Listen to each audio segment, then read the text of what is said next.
Hi, I'm Crystal, and today I have got some brown envelopes from Amazon, and I am going to take this brown envelope from Amazon as well as some magazine pages that I have torn out, and I'm going to put these two things together and make some embellishments. So these embellishments that I am making, I am doing as part of the Embellishments on the 11th series, which is hosted by Crafty Girl Chronicles. I will link her in the description box. I've really enjoyed this series and watching what everyone makes. And this is what I'm making today. I'm going to put my magazine pages and brown paper together, and then I'm going to use scissors, punches, and die cuts to make my embellishments. So I've removed all of the stickers from the brown paper packaging, and I'm going to flatten it. If you don't happen to have this particular type of paper packaging from Amazon, I think that a brown paper grocery bag would work just as well, or you could use brown packing paper. And I'm going to flatten it out. I'm cutting off this little bit that's too sticky to use. And now I'm going to attach my magazine pages to the printed side so that the backs of my embellishments will be plain. So to do this, I'm going to use some brush-on adhesive.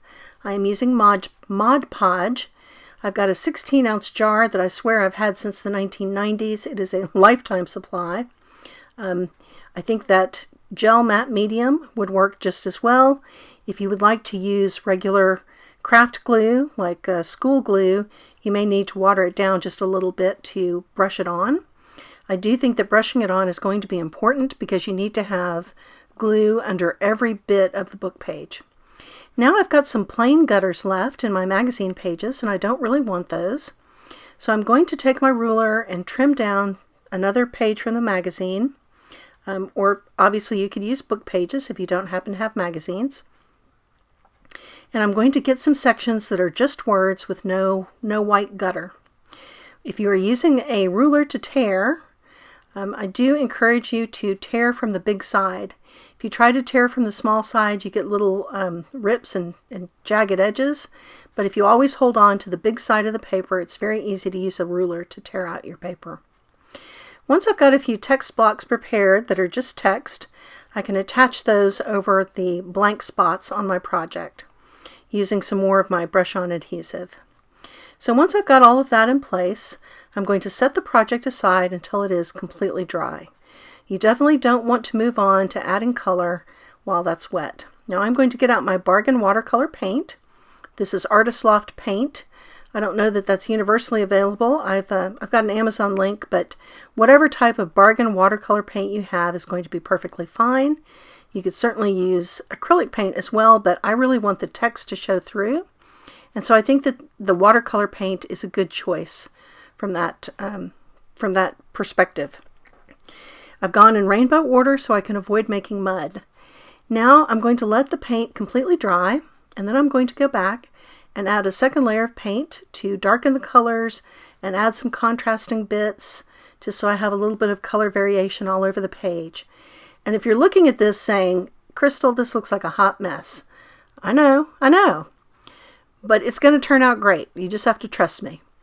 Now I'm going to go to my splat box. I'm going to put my project in. I've let the paint completely dry, and I'm going to spray all over the project with some shimmer spray. So I make my own using some Perfect Pearls in a little spray bottle with some water, but if you have a commercial spray, that's going to work, obviously. And I do like the nice shimmery finish that it gives to the paper.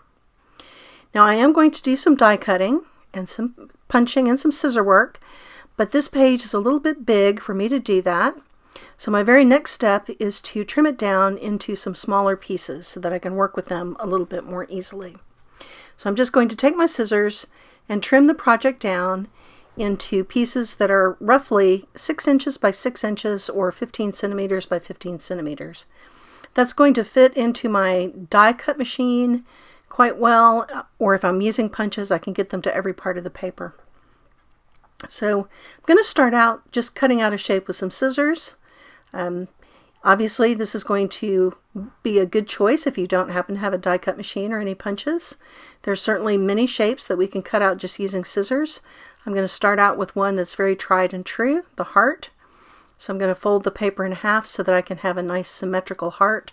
Although my shape is not perfect, I think that it does make a very charming embellishment, and I will certainly use that on an upcoming project. So once I've got my heart cut out, you can see that it's lovely. I've got lots of color variation, the text is showing through. I just think that makes a nice embellishment. Now I'm going to take these pieces of paper and I'm going to do some die cutting. And look at all the wonderful things that I die cut out. So I've got lots of flowers and leaves and feathers and tags, a Memdex card. I got out my punch for some butterflies. So just lots and lots of goodies out of basically recycling. This is stuff that I fished out of the trash. So a little bit of watercolor paint and a little bit of time and a little bit of glue. And we just have some lovely embellishments for journaling or even for card projects or scrapbooking. So I did hearts, flowers, feathers, birds, butterflies, dragonflies. I like the text showing through quite a lot. So I just thought this was a wonderful way to spend an afternoon. The most challenging part was waiting for everything to dry because I am impatient. Now, if you are doing die cutting, my very last comment about that is you may worry that the watercolor and the shimmer is going to transfer onto your plates and onto your roller, and that will happen. So once I finished with all of the die cutting, I just took a damp paper towel and wiped off my plates, my dies, and the roller. So you can see that I did get a little bit of transfer of color and shimmer, but it came off quite readily because it is just watercolor. I enjoyed the project, and I certainly thank you for joining me today. Have a good one.